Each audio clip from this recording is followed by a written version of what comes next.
Testing, 1, 2, 3. Ooh, lovely cup of it's a tea, coffee. Tea? You've never drank tea in your life? I know. He doesn't like tea. What Yorkshireman doesn't like tea? Slurper. We're not drinking wine because we are on dry January. It is Saturday the 20th of January and we haven't had an alcoholic drink since the 29th of December. I could probably do dry 2024 to be fair. I couldn't. Hello, welcome. We are here to talk about our overall thoughts on MSC Euribia. Would we go on MSC again, being the main question. The other one is how much did we pay for Yacht Club, which we'll go into detail slightly later. There's been eating Nature Valley bar. We will be using our thumbs up or thumbs down. So we've not discussed with each other what we're going to be saying, whether it's going to be a thumbs up or thumbs down. I mean, we'll have a general idea because obviously we have been speaking. It's not as if we're two strangers. So the first one will be the booking process is what we're going to talk about. Booking process. I didn't do the booking, you did. So who did you book it through? So we booked it directly through MSC. And in all fairness, it was really quite easy and straightforward. So you find the cruise you want, it might say that there's 5 different options, and when you click on that, it'll basically give you the dates and the variation in price depending when you're going. So because we weren't really tied down to a particular date, we saw the Northern Europe cruise, which one's the cheapest, and we literally went for that one. I think really simple though to do. It weren't difficult.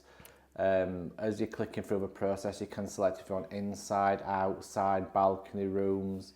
You then move on to whether or not you want in different classes like Bella, Fantastica, Aurea or Yacht Club. The only thing that was a little bit difficult was it said something like a CLIC save price, which we wasn't really aware what that is, and apparently it's just a savings club from what I can gather. I phoned them and I said, but what is a CL something? Yeah. Oh, that's just our code. I'm thinking, but for a customer, it doesn't mean anything. And I didn't know whether I needed to know that code, whether that code gave me something different. But that was just their code. But I'm like, well, why show your customers that? Hide that in the background. Yeah, but the actual navigating the website I found really quite simple. No different to any P&O Royal Caribbean. So. Well, we were sat here and you went, oh my God, I found this deal for £399 inside room.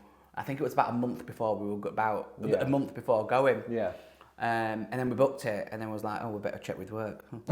That small detail. So we booked an inside room in general population at £399 each, and that's what we booked. We watched travel blog Jamie, who bidded for Yacht Club on his trip on Virtuosa, I think it was. And it gave me a lot of tips, so thank you for that, Jamie. It gave us a lot of tips in terms of what we should do. Unbeknown to Stephen, I thought, oh, I'll have a look, cheeky upgrade. And I think the lowest amount you could put for an upgrade was $595 for each person for Yacht Club, still in an inside room. But the Yacht Club gave you the drinks package as well, so we had to put that into consideration. Thought, well, you're getting the drinks package as well as the Yacht Club. Then we watched a few vlogs on the Yacht Club and I thought, oh, this is quite nice, quite fancy. I fancy my own butler. So then I put an upgrade in, a bid in, and I put a bid in for £605, I think it was. Or £610. 605, 610. I put a bid in, just slightly over the minimum threshold, and just thought, nah, we'll see. And then I was in a meeting at work and my phone popped up. MSC had taken £1,210. And I was like, oh, excellent. So we must have got the upgrade. So carried on with my meeting, and then as soon as the meeting finished, I was like straight on my mobile, looking at emails, and what it actually told me is the cabin number. So I thought, oh great, super.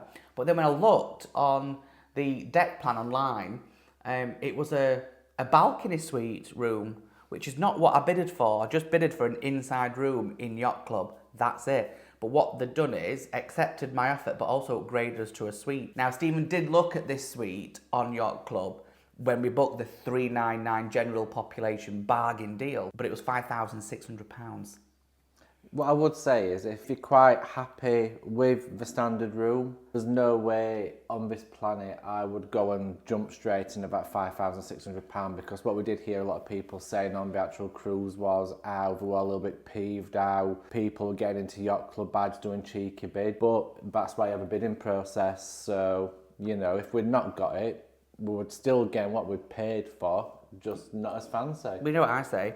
Hate the game. Don't hate the players. Do you know what I mean? If you're not happy, you know that's going to happen. The booking process, in terms of a thumbs up or thumbs down, is easy. Thumbs up. So after the booking process, embarkation, and then we just saw the yacht club tent, headed straight there. Literally, our suitcases were more or less snatched off us, like a thief in the night. Somebody grabbed them and they just disappeared, and this woman pulled us through the terminal, bypassed all the lines, Moses, Red Sea. We went through security, up some steps, she dropped us off behind some rope, we had champagne in our hand within 2 minutes of getting in the terminal, which was great. And then Jay walked us onto ship, onto Sail Lounge, and that's as quick as it was. So there can only be one result from that, and that is absolutely massive thumbs up. We've only done 3 cruises, but that's the best embarkation we've had out of those 3. It was sensational. Yeah. The best. Agree. So right, rocking and rolling next. Cabin. So we stopped in cabin 14027. Can't fault the size of the cabin. New ship, nice and pristine. Although there was a couple little bits, like we had to have a bit of a hinge fixed on the wardrobe where it had literally been ripped out. Yeah. The cushions on the couch. Well, flat as a fart. Flat as a fart, yeah. Were cheap. I mean, this has been really nitpicky. No, they look like they were like Dunelm, cheap Dunelm essentials. Plenty of wardrobe space. I mean, we pretty much had 3 wardrobes in that room. We also had plenty of drawers. You had an espresso machine. In terms of your TV, there weren't really much choice in terms of what you could watch. Whereas on P&O, you got all your movies. We could get The Chase. We could get The Chase on. I also got my Homes Under the Armour. Oh, no, yeah, exactly. You had a whale of a time. Anything else, you've got to pretty much pay for. Movies you've got to pay for. I would only say the only downside of the room, it's not really anything to do with the room, is those really cheap products they have in the bathroom, the MSC products, which smell of nothing. They're really, really cheap. So I think MSC need to look into those. Yeah. But as far as the actual room's concerned, it was lovely. In terms of comfort, it was great. Yeah. I got no problems at all. It's a big thumbs up from me. But it was a noisy cabin. It was a noisy cabin. But thumbs up all overall. They did something about it. Yeah. I just think a door had come loose above and it was just banging. And just to add, that wardrobe door as well, literally we went and did a walk of the ship. Half an hour, came back, fixed it. So whenever anything was wrong, straight And that was MSC's problem, that's somebody being overzealous with the wardrobe door. So cabin is a thumbs up, so that's 2 out of 2. Definitely a thumbs up. Next is dining. So we can take into consideration the buffet. We did the buffet twice. I thought it was all right, actually. Yeah. I had no problems with it. Would I choose to go there every day for my meals? No. But when we did go those 2 times, it was okay. It was fine. It was adequate. I actually had a very nice bread and butter pudding in the marketplace, it's called, and that were really nice. I think what you need to think about is buffet is just not our preferred style of eating. What I would say is when you do go into the buffet, you've got all your seating, which is close to your food stations, but if you were to keep going straight down to the far end of the dining room, it's just literally dead. No one sat there at all. So that's where we went and sat. We learn our tips from watching YouTube, and I'm hoping that you might learn something from us, but maybe not. But in terms of our dining, though, we did the majority in our own restaurant in Yacht Club. And in terms of, so we'll start with breakfast. I thought the breakfast was a little bit poor. The service was too overbearing. Which, that's not why it was poor. The poor really... Too formal. Yeah. I think you mean. It was poor in terms of the actual breakfast, just for me, just didn't... The sausages tasted poor. No. Yeah, breakfast was a no, but other than that, everything I had in there was adequate. It was really nice. The experience we had in the Mexican restaurant, the Hola, that was beautiful. Yeah. But overall, for me, dining is a thumbs up. Yeah. Had some really nice food on board. I think it's good. Yeah, really the nice. Pizza! But the quality of the food in that Yacht Club restaurant for your lunch and your evening meal was fantastic. Yeah. Really, really good. Really good. Next, we are on to entertainment. I wouldn't even call it entertainment. We're only judging this based on the entertainment that we saw. We didn't see anything in the Carousel Lounge, and I know I've heard great things about that, but we didn't see it, so we can't comment.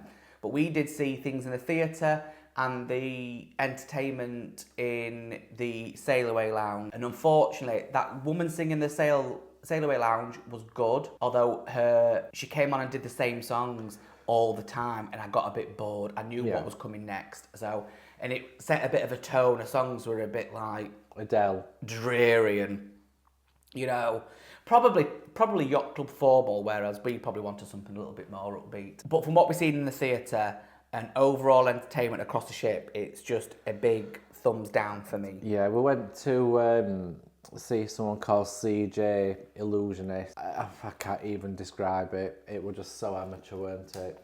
And that's the only He made things disappear. I mean, he made things come back again. So what did you think to CJ Illusionist? Terrible. Yeah, he was terrible. And I really hate saying that about someone because, they might be really passionate about what they're doing. I think they're doing a really good job. It wasn't for us. So yeah, sorry MSC, but the entertainment that we saw was really, really poor. Okay, so now we're going to come on to drinks package. Now, drinks package was just included in our yacht club. We can't really say it cost £300 because the yacht club upgrade cost us £1,200 in total, plus the £800 that we'd already paid. So we paid in total for our cruise £2,000. Yeah, over 2,000. Just over £2,000. It should have been £5,600. Was I happy paying £2,000 for it? Yeah. Absolutely happy paying £2,000 for it. Would I pay £3,000 for it for the week? Probably. Would I pay any more than that? No. Probably not. I think the seal on that is about £3,000. I'd be quite happy to pay 3. Might push it 3.5 if it was a suite. In the Sail Away Lounge, this was really weird. No menus in terms of drinks, and I get it, because what they want you to do is, you say what you want. But I think that makes it a little bit awkward, because what if they haven't got what you want? So I think a menu would be better. I'll give you an example of this. We met a lady and a gentleman called Maria and Andy, and she'd been drinking Pinot Grigio, but I'd been drinking Chablis. And she says, oh my God, I didn't realise they had Chablis. So then she moved on to Chablis, but without me saying to her, actually you can get Chablis, she wouldn't have known. She would have carried on with the Italian Pinot Grigio. Which you were enjoying. Which was lovely. I had a glass of it. It was really nice. But the Chablis is something else. I mean, if you ask if you want to test it and, it's like... Taste it. Well, taste it then. Don't test the wine. I think you just keep... Would you like to test the wine? Oh, wait there. Yeah, but for me, it all tastes pretty much... It's very similar. You've got white wine, you've got red wine, you've got rosé wine. I did it on purpose. When they used to come over with a bottle of wine, I thought, and they say, who would like to taste it? I go, Stephen, because he just hates doing it, because he sips it and goes... It's like this. Yes. There was some... And what would do with cherry? I said, no thanks. You're tasting it to make sure it's not corked. That's all you're tasting it for. Well, even if it were corked anyway. But there was 2 guys, 2 older gay guys, sat across from us on celebration night. You know the ones that wore tracky bottoms? They were sat across from us, and they tasted well like this.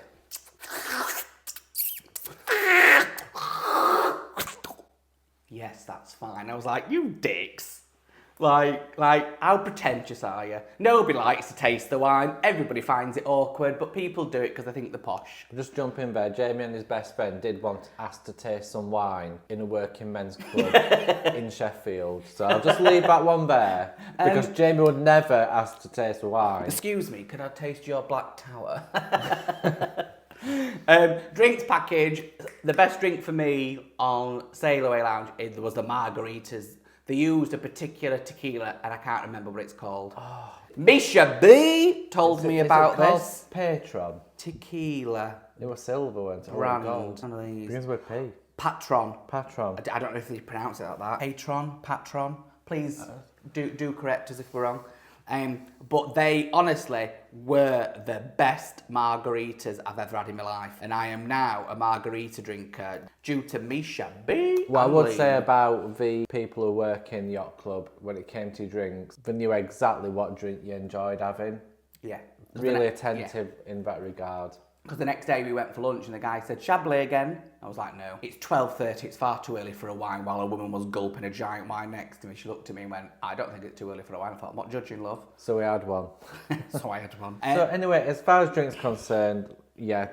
And to be fair, you never had to wait for one as well. Outside of Yacht Club in general population, we went to the bar at the casino. It was a little bit slow, But consider how busy it was. consider how the drinks were fine. Fantastic. The drinks were absolutely fine. So yeah, big Yeah, thumbs thumbs up. up. So we've got 1, 2, 3, 4. We've done 5, and we've got 4 thumbs Yeah. up and 1 down. Great. Crew. So let's talk about crew. So crew, as soon as we got there at Southampton, we got taken straight through security up to the part where it's Yacht Club, presented with a glass of champagne. Jay took us. Jay took us straight onto the ship, literally in, 5 minutes? Straight through to your Yacht Club concierge. Oh no, we went to the lounge first.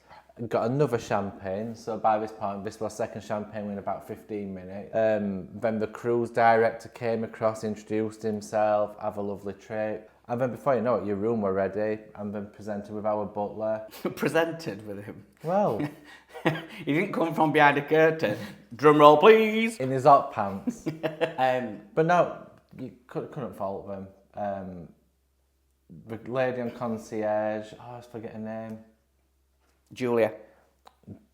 Julie, who was on the concierge desk. Julia. Who was on the concierge desk, was absolutely fantastic. She was Every amazing. time we came back in from a day trip somewhere, she'd be like, would you like to go to the spa? Yes, please. Yes, And she'd Julia. book us straight in every time. Jay were absolutely fantastic. Couldn't do enough. Always fetching out crisps, peanuts, any other pastries. They were fantastic, weren't they? Yeah, he was.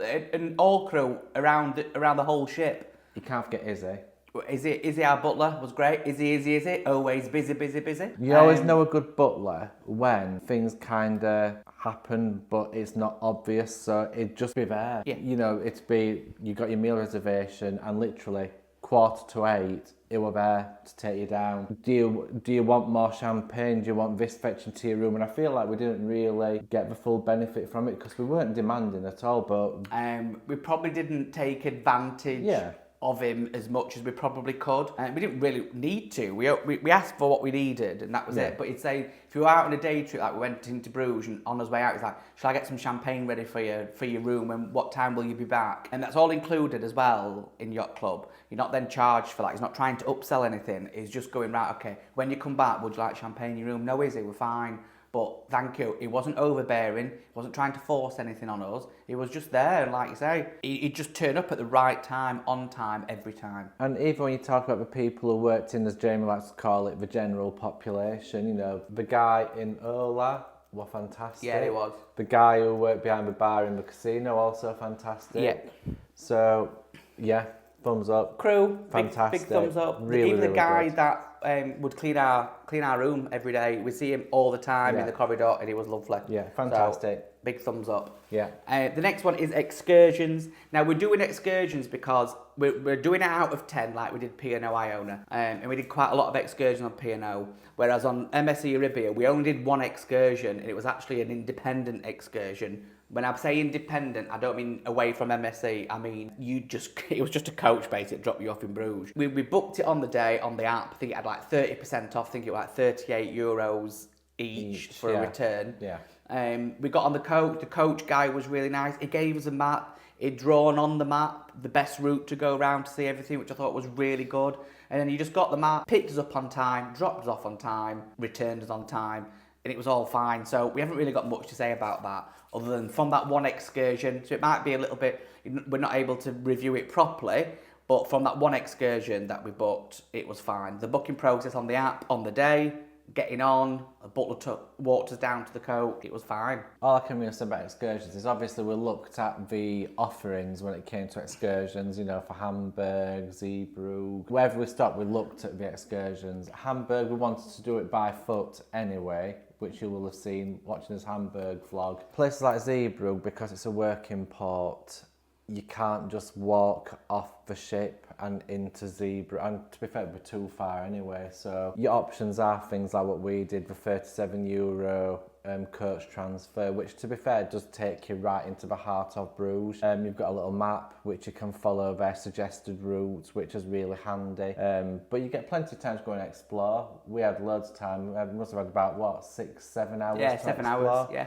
which are really fantastic. Plenty to see. good value for money. Can't really comment about the other excursions though. I mean, they're all there in your brochure. You get your daily leaflets through with what's coming up and the prices. So you can book them on board if you want, or you can book them before you travel. It just depends how organised you are, I suppose. If you don't want to miss out on certain excursions, then you book them in advance. But anyway. Yeah, that's Excursions. We've already given them. Yeah, if you're having a thumbs up for that one excursion that we did. The next is the ship.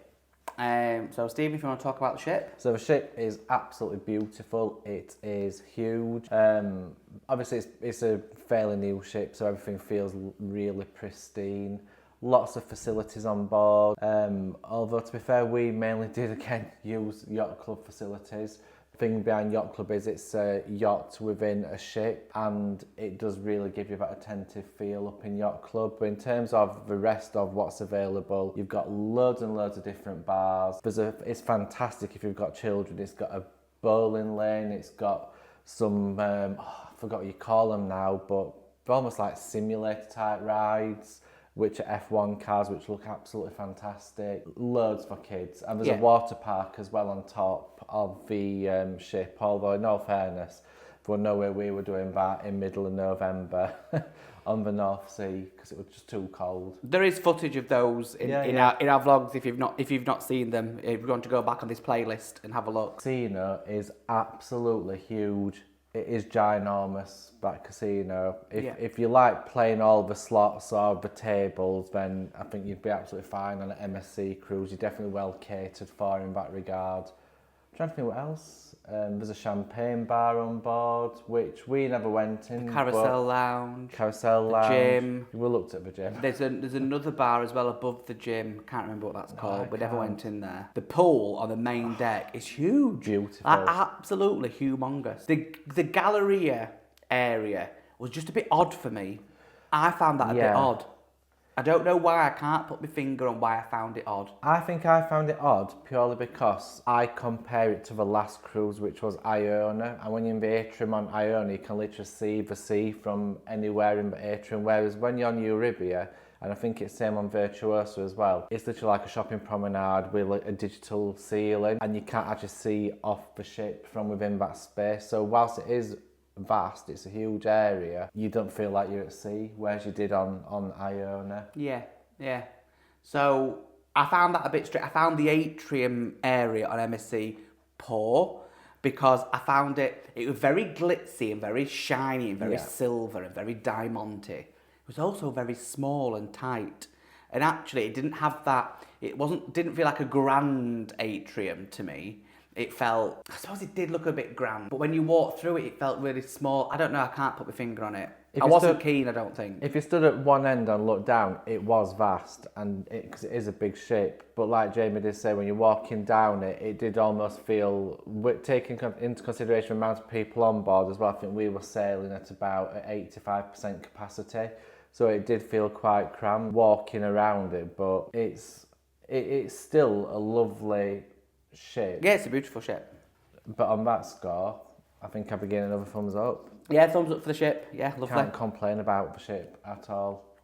So, do you want to talk about disembarkation? Yeah, so disembarkation, so you can either leave your suitcases outside your room to then collect back in Southampton, or you can walk off with them. I can't remember what we did now. What did we do? We put them outside the room. So we dropped his case off outside his room the night before. I can't also remember what time we dropped him off outside, but we put them when we went to bed. I think they had to be out there by 2 in the morning or something. Yeah, but it didn't seem to be quite as strict as what P&O were with times. It was a little bit more relaxed. And then Izzy just said, you know, when you're wanting to disembark, go through to the top sail lounge and I'll be there to basically walk you off. So you literally finish your holiday where you started it. We went down into the top sail lounge, had a drink. Yeah. Izzy came to collect us again, because he loved taking your bag off you, as you saw on when we embarked. Took his bag. Literally, as we're walking off now, there was quite a long queue of people waiting to get off the ship, because it's Yacht Club, just walk you straight past, pull the barrier back, walk you straight down, scan your cards, and off you went. So quick. Yeah. The only thing that I probably would mention is the fact that it drops off at a different terminal. Yeah, so it drops off at a slightly different I don't know the names of these terminals. Port, Horizon or whatever. It was a bit further down than where it should have been. So then when we did get off the ship, we had to then literally walk all the way back, which it's no hardship, but it's not the best of surfaces. Well, it's no hardship, no, but we were a little bit unsure because, you know, because we've embarked on 3 ships from Southampton, all in 3 different places. Yeah. Yeah. So you're so excited when you're driving round and you park your car up, you get on ship. You don't necessarily think about where you've parked your car. Stephen might, but I didn't. But when we pulled up to Southampton, I was looking at the car park going, well, that's where we parked the car. And the car isn't there anymore. It's now a Ford Cougar, and that's not our car. So I was a bit confused. And then when I did a map, I'd seen the drops off at a different terminal. And then we had to walk down, which was 10 minutes. However, what I would say is that there were some free shuttle buses from the parking to pick people up. So if you have got mobility issues, don't worry, you wouldn't have to walk all the way down to another terminal for your car. They were picking you up. But what I would say is, by the time they get the suitcases on, they wait to fill up the coach and they drive round and drop you off, it would be quicker to snail walk than wait for the coach. That's all I would say. But Disembarkation is a big thumbs up from us. So out of 10, we've got 1, 2, 3, 4, 5, 6, 7, 8, 9 thumbs up. And the only thumbs down was the entertainment. What a shame. It could have been a 10 out of 10. Now that's quite a good thing that we have given it 9 out of 10 because we have actually got an MSC cruise booked for 2025 in September. That's on the brand new World America ship, which actually isn't even built yet. Now, we're in general population, as Jamie likes to call it, and that's purely because we booked that cruise before we went on this one. But that one's doing the whole Bahamas and everything, so it should be a little bit more tropical. Yeah. Because there might be a cheeky yacht club upgrade yet. Hopefully. We've never been on a cruise where it's been sunny. So we went on Royal Caribbean around the British Isles, Liverpool. During COVID. Then we went on P&O Norway, beautiful scenery, but not a lot it was sunny, but not sunbathing sun. And then we obviously went on Northern Europe. So this will be our first time where we could take advantage of the pools, lay out on deck. That'll be great fun. And we can't wait for that next year. But yeah, ultimate question is, would we MSC again? Yes, yeah, we definitely. would. And just to recap, should have been £5,600. We paid £2,000 and absolutely loved it. And for those that paid £5,600, yeah, seriously, if you think about booking one, take the gamble. Take the gamble. If you're quite happy setting, right, I'm going to go for an inside room with the intention that you might not get the bid, then just do it. Yeah. But don't go out and just pay full off straight, because I would have been quite gutted. Unless you've got loads of money and that's what you want, go and do it. Yeah. Fair enough. In fact, not even if you've got loads of money. If that's what you're prepared to pay, it's all about what you're prepared to pay. Yeah. I think. When people say, oh, I don't think that's a good value for money, it's what you're prepared to pay. Everybody's experience is different. You know, people will go to the buffet at MSC Euribia and say it's the best thing ever, but it depends what their life experience is and eating other places and having better things. Something I should probably mention as well about Yacht Club as well is the fact that we did use a spa daily, every single day that's included. So by the time you tot up the cost of a drinks package, if you want a drinks package, then you were to account for how much a spa would cost you to go in every day. Sometimes just pays for itself. It does. So, yeah, big thumbs up. We shall be back with MSC soon. Thanks for watching, guys. Thank you as always. Appreciate all your comments and laughter that you've had with us along the way. Look out for our next vlog trips. We've got Disneyland Paris coming up. We're going to the Lake District. We might not vlog that. We might do, potentially. We've got a Virgin cruise booked this year as well. We're going to Florida, Orlando for 17 nights. And we'll probably squeeze in another cruise probably between now and then, I would think. We'll see. My birthday's in June. Maybe we could squeeze something in there. In fact, why don't you get on the MacBook now and have a look at what we can because it'll never suit. That's why. Thanks for watching, guys. Take care. Bye. Come on. Bye all. Oh, good. Terminal free flights on time. But the days won't come. Show me life, show me love. This is all we got. Show me life, show me love. This is all we got. Show me love.